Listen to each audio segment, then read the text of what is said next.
کیونکہ وہی آپ کا مال. تو اسی طرح انسان کے فائدے اور نقصان کا اکیلا مالک اللہ ہے. پھر تو اللہ ہی سے مانگنا چاہیے، اللہ ہی سے توقع رکھنا چاہیے. یہ للہ ما فی السماوات و ما فی الارض یہ مضمون ہے. تو یعنی دیکھیں یہ مضمون جو ہے پچھلے مضمون سے جڑ رہا ہے. فَأَعْرِضْ عَمَّنْ تَوَلَّىٰ عَنْ ذِكْرِنَا، یعنی ہم نے تو اللہ کی یاد سے منہ موڑ لیا ہے. وَاتَّخَذُوا مِن دُونِ اللَّهِ آلِهَةً، اور لوگوں سے ہماری امیدیں ہیں. یہ بات غلط ہے. اس وقت تو دیکھیں جو کرنٹ موجودہ صورتحال ہے وہ یہ ہے کہ اللہ سے ہماری کوئی امید نہیں ہے.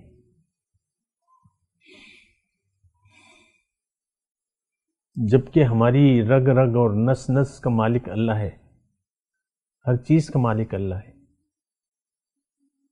اور اللہ کے حکم سے سب کچھ ہو رہا ہے. اس وقت آپ جو کھانا کھاتے ہیں اس کو ہضم کرنے کا حکم کس نے دیا ہے؟ جسم کو.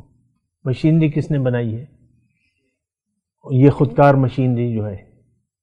صبح آپ کھانا کھاتے ہیں اور پھر 8 گھنٹے میں وہ ہضم ہو جاتا ہے.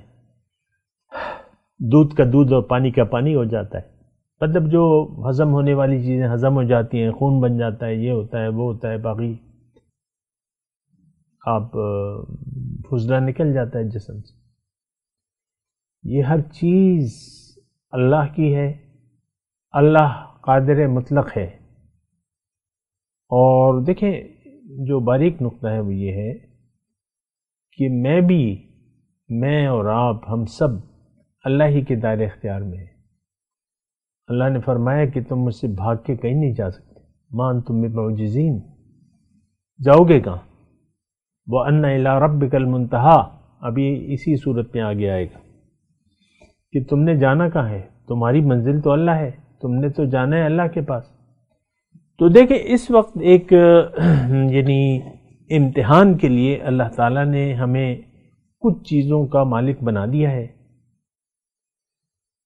تو اب سمجھداری کی بات یہ ہے کہ ہم اس امانت میں خیانت نہ کریں، اور یہ جو اختیار اللہ تعالیٰ نے ہمیں دیا ہے وہ اللہ کو واپس دے دیں، اللہ پر بیچ دیں.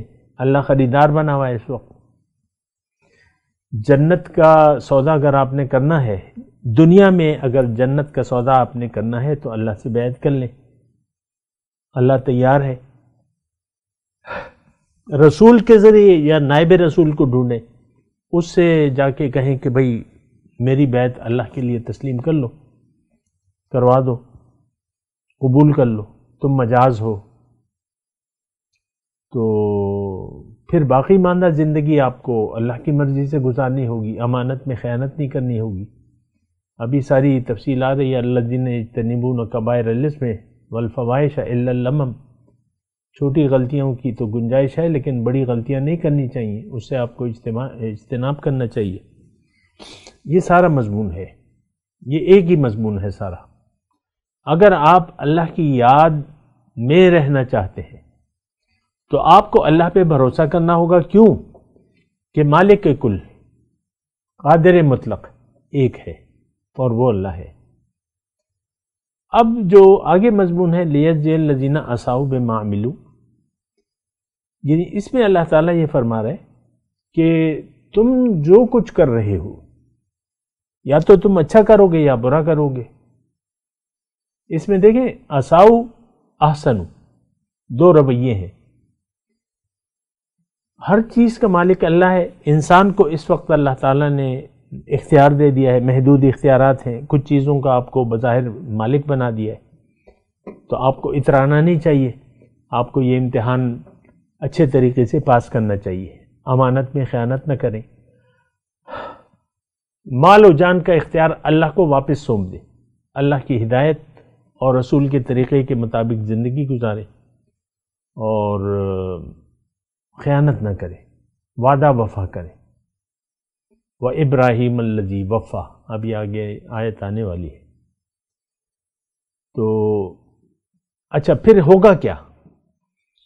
اگر آپ نے اعراض کر لیا اللہ کی یاد سے تو آپ کو اس کی پوری سزا ملے گی. اساؤ بما عملوا، کیونکہ اب تو آپ جو زندگی، دیکھیں یہ جملہ توجہ سے سنیں، اگر آپ نے اللہ سے ڈیل نہ کی، بیعت نہ کی، اللہ کے حکم کے سامنے سر نہ جھکایا، رسول کے طریقے کے مطابق زندگی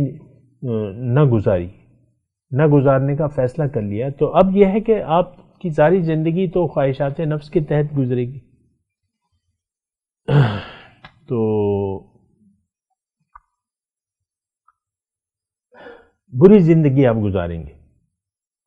دیکھیں یہ ذرا توجہ کریں اس بات پہ جو میں آپ کو کہنے والا ہوں. یا تو دنیا میں آ کے انسان ایک اچھی زندگی گزارے گا یا بری زندگی گزارے گا. اگر اس نے اچھی زندگی گزارنے کا فیصلہ نہیں کیا، احسنو پہ میں بات کروں. اب حسن عمل کیا ہے کہ آپ اللہ تعالیٰ کی جو نعمتیں ہیں اس پر ملکیت کا دعویٰ نہ کریں، اس کو امانت سمجھیں، اور یہ جو کچھ بھی آپ کو عارضی اختیار دیا گیا یہ واپس اللہ کو دے دیں کہ اللہ مجھے نہیں چاہیے، میں تو اپنی مرضی سے زندگی نہیں گزاروں گا، میں تو آپ کی مرضی سے زندگی گزاروں گا اور آپ کو راضی کروں گا تاکہ میں جنت میں چلا جاؤں. اگر یہ ڈیل نہ کیا آپ نے تو آپ اچھی زندگی نہیں گزار سکتے. کہنے دیں مجھے، اگر اللہ سے بیعت نہ کی آپ نے تو ظاہر ہے کہ پھر آپ نے فیصلہ کر لیا ہے اپنے مرضی کے مطابق زندگی گزارنے کا. پھر آپ برا کر رہے ہیں، جو کچھ بھی کر رہے ہیں، چاہے نماز ہے، روزہ ہے، زکوٰۃ ہے، جو کچھ بھی ہے وہ برا ہے، کیونکہ آپ کی جو نیت ہے، ایک تو آپ ڈیل کرنے کے لیے تیار نہیں ہے، پھر دنیا میں رہنے کی نیت آپ نے دنیا کو بنا لی ہے. لم یرد الا الحیات الدنیا. تو اب آپ جو بھی کریں گے وہ برا ہوگا، نماز روزہ حج زکوٰۃ کے سمیت وہ برا ہوگا اور اچھا نہیں ہوگا. لیکن اگر آپ ایک ڈیل کر لیتے ہیں اللہ سے، مال و جان کا اختیار اللہ کو، یعنی اپنی مرضی سے زندگی نہ گزارنے کا ارادہ کر لیتے ہیں اور یہ اختیار اللہ کو واپس کر دیتے ہیں. واپس کرنے کا مطلب کیا ہے کہ آپ پھر اللہ کی مرضی سے زندگی گزاریں گے. جب آپ یہ ڈیل فائنل کر لیں، بیعت کر لیں، پھر کیا ہوگا؟ پھر آپ نے اپنی مرضی نہیں، پھر آپ نے اللہ کی مرضی اور رسول کا طریقہ. مختصر بات، جو مقامی طور پہ جو رہنما ہے وہ آپ کو اللہ کی مرضی اور رسول کا طریقہ ہی بتائے گا اور اس کو عمل کر کے بتائے گا آپ کو. اس میں کوئی ایسی تعصب کی بات ہے نہیں کہ بھئی بیعت نہیں. سادی سی بات ہے، جو رہنما ہے آپ کو رہنمائی دے گا، آپ اس کے پیچھے چل لیں گے. کیوں؟ کہ وہ اللہ کا بندہ ہے، وہ اللہ کے راستے پر ہے، سیدھے راستے پر ہے، تو آپ اس کے پیچھے چلیں گے، اس کو رہنما. پھر جو بھی تقاضے ہیں آپ کو پورے کرنے ہوں گے. تو یہ جو 31 نمبر آیت ہے، یا تو آپ اچھا کر رہے ہیں اور اگر اچھا نہیں کر رہے تو برا کر رہے ہیں. اچھا کرنے کا پتہ کیسے چلے گا؟ کہ آپ نے اپنی مال و جان کا اختیار اللہ پہ بیچ دیا، بیعت کر لی اللہ کے رسول، نائب رسول سے، اور اب آپ اللہ کی مرضی سے زندگی گزاریں گے. دیکھیں بالکل سیدھی سادی بات ہے، اس میں کوئی فرقہ واریت نہیں ہے اور نہ کوئی ایسی کوئی الگ چیز ہے. دین اسلام ہے. دیکھیں اصل اطیعوا اللہ و اطیعوا الرسول ہے. وَأُولِي الْأَمْرِ مِنْكُمْ، جو رہنما ہے وہ اولی الامر میں آ جاتا ہے.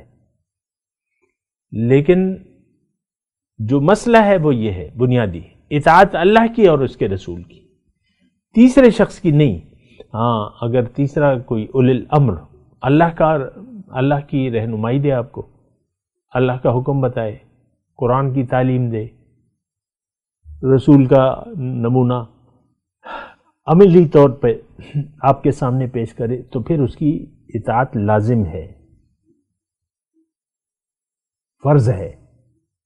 دیکھیں اگر ایک ہندو آپ کو نماز کا کہتا ہے کہ جاؤ اذان ہو گئی ہے نماز پڑھ لو، تو آپ پہ اس ہندو کا کہنا ماننا لازم ہے، کیونکہ نماز کا وقت ہو گیا ہے، نماز تو پڑھنی ہے. تو اسی طرح یہ رہنما ہے ہمارے، یہ رہنمائی کا کام کرتے ہیں، اللہ کی طرف دعوت دیتے ہیں. اللہ کا راستہ بتاتے ہیں، بلکہ اپنے عملی طور پہ ان کی زندگی ایک نمونہ ہے. آپ کے لیے ان کی زندگی میں ایک نمونہ ہے. کیوں؟ کہ آپ کی زندگی کے لیے تو اللہ تعالیٰ نے رسول کا نمونہ بنا دیا ہے. اب رسول کی ذات تو ہے نہیں، اور وہ شخص رسول کے طریقے سے واقف ہے، تو آپ کو وہ ایک عمل کر کے بتائے گا حضور صلی اللہ علیہ وسلم کے طریقے کا. اب ان کے رویے کیا تھے، طریقہ کیا تھا، سوچ کیا تھی، اعمال کیسے تھے، یہ بندہ لازمی طور پہ اطاعت رسول کا ایک نمونہ آپ کے سامنے پیش کرے گا. عملی طور پہ چلے، اس کے پیچھے چلے، اس کا اتباع کرے. اتباع شیخ کہا جاتا ہے. شیخ کا اتباع دراصل اتباع رسول ہی ہے. یہ بات نوٹ کر لیں، اس میں کوئی ایسی مشکل بات نہیں ہے، کیونکہ شیخ رسول کے راستے پر ہے اور رسول اللہ کے راستے پر ہے. انک علی صراط مستقیم بات تو ہے. دیکھیں، اولی الامر کی اطاعت کا حکم ہے، لیکن ایک بات بار بار میں کہہ رہا ہوں کہ اگر وہ کوئی ڈبہ پیر ہے، پھر آپ نے سوچنا ہے، سمجھنا ہے، کیونکہ بہت سے یعنی غلط رہنما ہوتے ہیں اور وہ دعویٰ تو کرتے ہیں لیکن ہوتے تو نہیں ہیں، گدی نشین ہوتے ہیں. تو گدی نشین تو ضروری نہیں ہے کہ وہ حق پیر ہو، حق مرشد ہو. وہ تو باپ نے اس کو گدی پہ بٹھا دیا ہے تو ٹھیک ہے، ساری گدی نشینیاں چلی آ رہی ہیں. ہو سکتا ہے ان میں کچھ ہو، لیکن عام طور پہ تو یہ گدی نشینے کے سسٹم ہے. باپ مرا تو بیٹا اس کا گدی نشین ہوگا. اچھا، بہرحال میں اپنے مضمون کی طرف آتا ہوں. لیجزی الذین اساءوا بما عملوا ویجزی الذین احسنوا بالحسنى. نیکوکاروں کو ان کی نیکی کا اچھا بدلہ دے گا اللہ تعالیٰ، اچھی جزا سے نوازے گا. اس میں ایک جملہ یعنی ایک اضافی نوٹ میں آپ سے کہہ دوں کہ روزے یعنی جزائے اعمال صرف آخرت تک محدود نہیں ہے، صرف قبر تک محدود نہیں ہے، بلکہ اس کی شروعات ہو جاتی ہیں آپ کی اپنی زندگی میں. یا تو آپ ایک اچھی زندگی گزار رہے ہیں یا بری زندگی گزار رہے ہیں، یا خوشحال زندگی گزار رہے ہیں یا بدحال زندگی گزار رہے ہیں. اس میں پیسوں کا کوئی لینا دینا نہیں ہے. ہو سکتا ہے آپ کے اکاؤنٹس بھرے ہوں، تجوریاں بھری ہوں، لیکن آپ کا حال بدحال ہو. من اعرض عن ذکری فإن له معیشۃ ضنکا. جس نے بھی میری یاد سے منہ موڑ لیا تو اس کی زندگی تنگ ہوگی، خوش نہیں رہ سکے گی. کیونکہ دیکھیں، اللہ کی یاد سے تو اس نے منہ موڑ لیا ہے.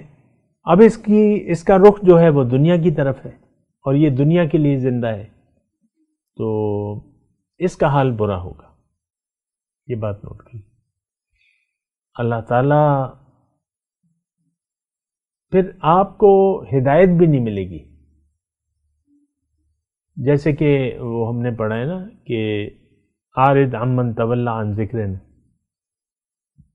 اگر آپ نے دنیا کی طرف رخ پھیر لیا، پھر حکم الہی کی طرف جو اللہ والے لوگ ہیں آپ سے توجہ ہٹا لیں گے، آپ کو آپ کے حال پہ چھوڑ دیں گے. یہ تو حدیث کا مضمون ہے کہ حضور صلی اللہ علیہ وسلم نے فرماتے ہیں کہ جس نے اپنے تمام فکروں کو مٹا کے ایک فکر بنا لیا، آخرت کی فکر، اللہ تعالیٰ اس کی تمام فکروں کے لیے کافی ہو جائے گا. لیکن اگر کسی نے ایسا نہ کیا اور دنیا کے پیچھے پڑ گیا، وَمَن تَشَبَّعَ بِالْهُمُومِ لَا يُبَالِ اللَّهُ بِأَيِّ وَادٍ هَلَكَ. پھر اللہ پرواہ نہیں کرے. لا یبال اللہ. لیکن اللہ بھی ایسا ہے کہ وہ پرواہ نہیں کرے گا. لا یبال اللہ. بہت ہی نازک موڑ ہے یہ دنیا جو ہے. یہ دراصل پل صراط ہے. آپ کو دیکھ بھال کے خوب سوچ سمجھ کے زندگی کے فیصلے لینے ہیں. دیکھیں، دنیا میں بھی بعض اوقات ایسے آ جاتے ہیں کہ ہم فیصلے غلط کر لیتے ہیں. اور رویے غلط اختیار کر لیتے ہیں تو اس کے نتائج، یعنی نتائج سے بے خبر ہو کے ایسے رویے اختیار کر لیتے ہیں جو بعد میں نقصان دہ ثابت ہوتے ہیں۔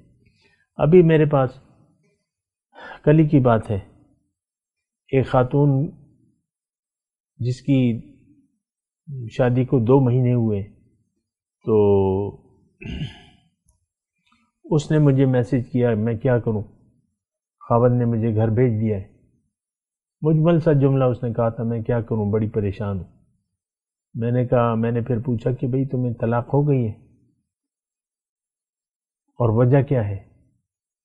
تو اس نے کہا کہ میں بس حالات ایسے ہو گئے تھے 2 مہینوں میں کہ ساس نے اور اس کے بیٹے نے مجھے گھر بھجوا دیا، طلاق بھی نہیں دی، اب وہ مجھے لے جا بھی نہیں رہا اور طلاق بھی نہیں دے رہا، بس آ بھی نہیں رہا چھوڑ بھی نہیں رہا۔ میں نے کہا اب میں کیا کروں؟ اب یہ میں نے کوئی نام وغیرہ نہیں، یہ ہمارے معاشرے کا حصہ ہے۔ اب یہ بیگم صاحبہ جو جاتی ہیں وہ تو ایک پورے ان کا ذہن میں نقشہ ہوتا ہے میں شوہر کو قابو کروں گی، ساس کی بات نہیں مانوں گی، اور بس میں آج کل ہمارے ڈراموں میں یہی سکھائے جا رہے ہیں، ساس کو جو ہے بیوی جواب دیتی ہے میں اس لیے نہیں آئی ہوں، میں گول روٹیاں نہیں پکاؤں گی، میرا یہ کام نہیں ہے، ایسا ہوتا ہے۔ تو بہرحال 2 مہینے میں وہ واپس آ گئی۔ اب وہ کہہ رہی تھی کہ بھئی میں شادی میں بھی بڑا خرچہ ہو گیا، جو میری امی نے کیا ہے سارا خرچہ ابو نے نہیں کیا، بہرحال جو بھی ان کے حالات تھے۔ تو یہ دیکھیں دنیا میں ہم ایسے رویے اختیار کر لیتے ہیں جس سے ہمارا رب ناراض ہو جاتا ہے اور وہ ہمیں چھوڑ دیتے ہیں ہمارے حال پہ، ہمارے حال پہ برے حال پہ چھوڑ دیتا ہے۔ جیسے کہ یہاں اپنے رسول کو اللہ تعالیٰ فرما رہے اعرض عمن تولی عن ذکرنا لم یرد الا الحیاۃ الدنیا ونذرہم فی طغیانہم یعمہون نولہ ما تولی ونصلہ جہنم۔ قرآن کو پڑھیں نا آپ، اللہ نے فرمایا نولہ ما تولی، یہ اگر ہم اس کو پھیر دیں گے جس طرف یہ پھر گیا، ٹھکانہ اس کا جہنم ہے۔ پھر دوسری نظرہم فی طغیانہم یعمہون، ان کو میں ان کی جو سرکشی میں ہے میں چھوڑ دیتا ہوں۔ اللہ معافی، اللہ آپ کی پرواہ چھوڑ دے،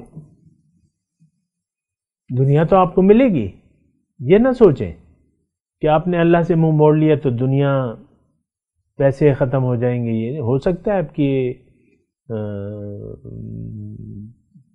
نہیں ہو نہیں سکتا۔ اللہ نے فرمایا کہ میں تمہیں دنیا میں کٹوتی نہیں کروں گا، اِنَّا لَمُوَفُّوهُمْ نَصِيبَهُمْ غَيْرَ مَنْقُوصٍ، میں تمہارے اعمال جو بھی دنیا تمہارا نصیب ہے میں دوں گا۔